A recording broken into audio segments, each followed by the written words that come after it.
ഉണ്ണീട്ടൻ വന്നു.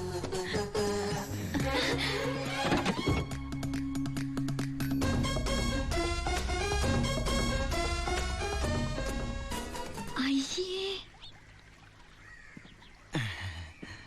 ഇതെന്റെ ഉണ്ണിയേട്ടനൊന്നുമല്ല. ഇതേതോ പിച്ചക്കാരൻ ലോട്ടറി അടിച്ച പോലെ ഉണ്ട്. അനിയനാ? ആരുടെ അനിയൻ? അല്ല, ഉണ്ണിയുടെ അനിയനല്ലേ? അതെ. ആ, ഞാൻ ഉണ്ണിയുടെ ഫ്രണ്ടാ. ദുബായിന്നാണ് വരവ്. എന്റെ പേര് ബിജു. BIJU, ബിജു. നല്ല പേരല്ലേ? അകത്തേക്ക്. നമസ്കാരം. സിസ്റ്റേഴ്സ് ആണല്ലേ? അയ്യോ, ആളെ കണ്ടപ്പോ ഒന്ന് പേടിച്ചുല്ലേ? പേടിക്കണ്ട, എന്റെ ഏട്ടൻ നല്ല സുന്ദരക്കുട്ടപ്പനാ. ആദ്യം അനിയൻ ഇരിക്കി. ഞങ്ങൾ ദുബായിക്കാരെ ഇരുത്തിയിട്ടേ ഇരിക്കാറുള്ളു. ഇരിക്കി. അച്ഛനാണല്ലേ? എന്റെ മോളുടെ. ഞാൻ വിചാരിച്ചു എന്റെ മോളുടെ ഇരിക്കുന്നു. ഔട്ട് ഹൗസിലെ പുതിയ താമസക്കാരാ. ആ വണ്ടി മാത്രം അവിടെ വെച്ചിട്ട് ബാക്കിയുള്ള സാധനങ്ങൾ എല്ലാം ഇങ്ങോട്ട് എടുത്തോ. എല്ലാം ഇങ്ങോട്ടേക്കുള്ളതാ. ഉണ്ണി തന്നുവിട്ടതാണേ. ഉണ്ണി വരുന്നതിനെ കുറിച്ച് വല്ലതും പറഞ്ഞായിരുന്നു? ഒന്നും പറയാൻ പറ്റാത്ത അവസ്ഥയാ.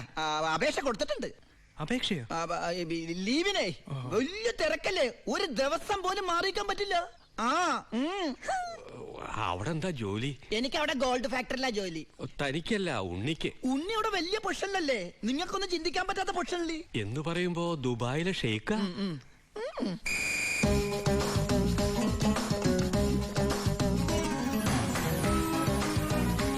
അസ്സലാമലൈക്കും. ഏയ്, നല്ല പവറുള്ള ജോലിയാ. ഉണ്ണി ഗവൺമെന്റിന്റെ ഗസ്റ്റ് അല്ലേ? Free quarters, free food, free dress. ഒരു വലിയ കൊട്ടാരത്തിലല്ലേ താമസിക്കുന്നത്? ഗവൺമെന്റിന്റെ വലിയ കൊട്ടാരത്തില്.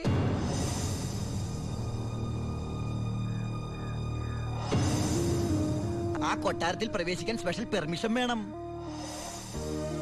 സദാസമയം പോലീസ് പ്രൊട്ടക്ഷൻ. ഉറങ്ങുമ്പോ പോലും പോലീസ് കാവൽ. ക്ഷവരം ചെയ്യാൻ പോലും സർക്കാരിന്റെ ബാല്യക്കാരാ.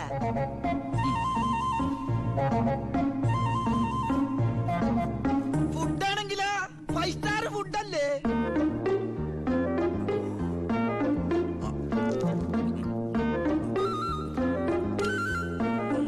ചിക്കൻ വേണോ, മട്ടൻ വേണോ, ഡക്ക് വേണോ?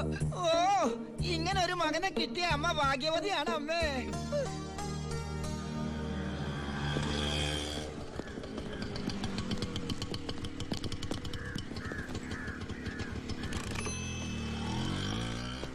ഒരാള് കേറാനുണ്ടേ.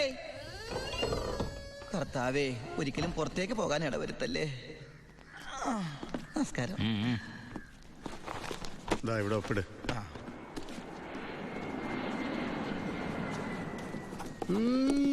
ഇത് ആരുടെ ഒപ്പാടാ? എന്റെ അപ്പന്റെ ഒപ്പ. അപ്പം മരിച്ചപ്പോ എനിക്ക് തന്നതാ. മതി മതി മതി. ഈ സാധനങ്ങളൊക്കെ സ്റ്റോറി കൊണ്ട് ഏൽപ്പിച്ച് ഡ്രസ് മാറി സെല്ലോട്ട്. ഞാനിപ്പ ഡീസന്റ് ആയി സാറേ. ഇതെന്റെ പേഴ്സല്ലേ? അതല്ലേ പറഞ്ഞ ഞാൻ ഡീസന്റ് ആയിരുന്നു. പോണ വഴിക്ക് പോലീസ് പിടിച്ചാൽ കൊടുക്കാനൊന്നും എന്റെ കയ്യിൽ ഉണ്ടായിരുന്നില്ല. തുറന്നു നോക്കിയപ്പോ അതിന്റെ അകത്തും ഒന്നുമില്ല. ഇപ്പൊ ഇതിനകത്ത് വല്ലതും ഉണ്ടടാ? തുറന്നു നോക്ക്.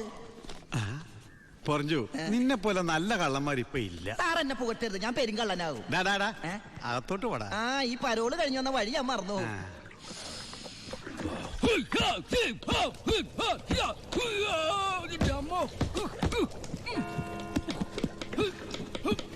ചപ്പാത്തി സ്പെഷ്യലിസ്റ്റ് എത്തിയല്ലോ. ഹായ് എവരിബഡി, പൊറിഞ്ഞു വന്നു. ഞാനില്ലാഞ്ഞിട്ട് ബുദ്ധിമുട്ടൊന്നും ഉണ്ടായില്ലല്ലോ. എന്തായി? നീ പറഞ്ഞ പോലെ കച്ചി വന്ന് കാശുമായിട്ട് ഞാൻ ഡ്യൂട്ടി പേ ഷോപ്പിൽ പോയി സാധനങ്ങളെല്ലാം വാങ്ങി വീട്ടിലെത്തിച്ചിട്ടുണ്ട്. ആർക്കും സംശയം തോന്നിയില്ല? സംശയം? ഹേ, ഞാൻ ദുബായിക്കാരായി വിലസില്ലേ? എന്റെ ഹെയർ സ്റ്റൈൽ എന്നെ മാറ്റിക്കളഞ്ഞില്ലേ? ഫേസ് ഇത് തന്നെയല്ലേ, പിന്നെന്താ കാര്യം? എത്ര നല്ല ആൾക്കാരാടാ നിന്റെ വീട്ടുകാരി. നീ എങ്ങനെ ആ കുടുംബത്തിൽ പിറന്നടാ? ഇവിടെ നീ പരമശിവം, അവിടെ ഉണ്ണി ദാമോദർ. നീ പെരുങ്കള്ളനാ.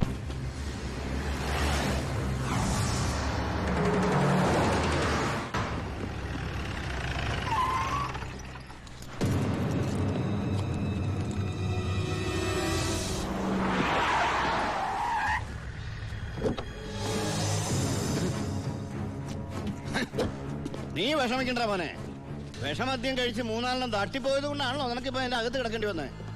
അല്ലെങ്കിൽ നിന്റെ അപ്പൻ നിന്നെ പുല്ലുപോലെ പുറത്തിറക്കി കൊണ്ടുവന്നേനെ.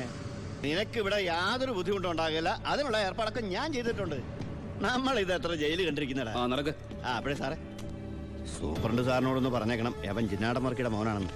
ആ ആ ആടാ മോനെ, കുറച്ച് ദിവസം കഴിയുമ്പോൾ നിന്നെ ഞാൻ ഹോസ്പിറ്റലിലോട്ട് മാറ്റിച്ചോളാം.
ഈ ജയിലിന്റെ ഉള്ളിൽ നിന്ന് ജീവനോടെ പുറത്തു പോകില്ല.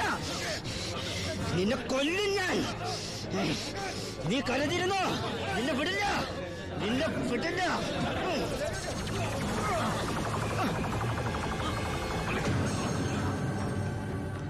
Paramasivam, sorry sir. എന്റെ മുമ്പിൽ വെച്ചാണ് അഭ്യാസം. പരോളിന് അപേക്ഷ കൊടുത്തിട്ട് എന്താണ് അവനോട്ട് ഇടപാട്? ഓൾ കേരള ക്രിമിനൽസ് അസോസിയേഷനിൽ അവനും മെമ്പറല്ലേ സാറേ? ഇടപാട് കാണാതിരിക്കൂ. ഛേ, മേത്തൊക്കെ സാമ്പാറുമായി. ഇതിൽ ചോറും കൂടി വിളമ്പട്ടെ സാറേ? 2 പപ്പടം കൂടി തടാ, പൊടിച്ചു കളയാൻ. ആരാ ചോറ് വെച്ചത്? പപ്പട ഇല്ലെന്ന് അറിയില്ലേ? മതിയടാ. മതിയെങ്കിൽ മാറ്. അവൻ എന്തിനാടാ നിന്നെ ചവിട്ടിയത്? അവനെന്നെ ചവിട്ടാൻ തോന്നിയിട്ടുണ്ടാവും. അപ്പൊ അവൻ എന്നെ ചവിട്ടാൻ തോന്നിയില്ലല്ലോ. അതിന് നീയല്ലല്ലോ അവന്റെ ഏട്ടനെ കൊന്നത്. നീ ഒരാളെ കൊന്നു എനിക്ക് വിശ്വസിക്കാനാവുന്നില്ല. കേട്ടുമടുത്തിട്ടുള്ള സാധാരണ പ്രശ്നം തന്നെ എന്റേതും. പക്ഷേ ഒരു നോർമൽ ആൾക്കുണ്ടാകാവുന്ന ഏറ്റവും വലിയ പ്രശ്നം സാമ്പത്തിക ബാധ്യത. കടം കൊണ്ട് നിൽക്കക്കള്ളിയില്ലാതെ ആത്മഹത്യയുടെ വക്കത്തെത്തി എന്റെ കുടുംബത്തെ എങ്ങനെയെങ്കിലും രക്ഷിക്കണമെന്ന ഉദ്ദേശത്തോടെ ഞാൻ നാടുവിടാൻ തീരുമാനിച്ചു. ഒരു രാത്രി എങ്ങോട്ട് പോണെന്നറിയാതെ നാഷണൽ ഹൈവേയിൽ ഞാനങ്ങനെ നിന്നു. ഈ സമയം ദൂരെ നിന്ന് ദേവദൂതനെ പോലെ ഒരു ടാങ്കർ ലോറി വരുന്നത് ഞാൻ കണ്ടു. ദൈവം തോന്നിപ്പിച്ചാണോന്നറിയില്ല, ആ ഡ്രൈവർ വണ്ടി നിർത്തി. ഞാനും കൂടി പോന്നോട്ടെ? എങ്ങോട്ട്? അങ്ങനെ ഇന്ന സ്ഥലമൊന്നുമില്ല, എവിടം വരെ പോണു അവിടം വരെ. ഓ അവിടെ കയറ്. സോറി.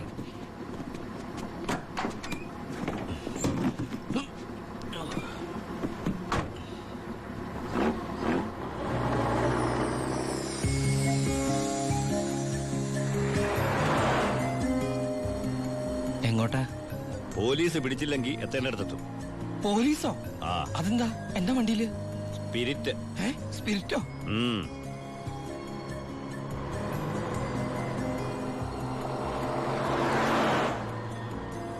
ഇതൊക്കെ ഒറ്റയ്ക്ക് ഉണ്ടാവാൻ പേടിയില്ലേ?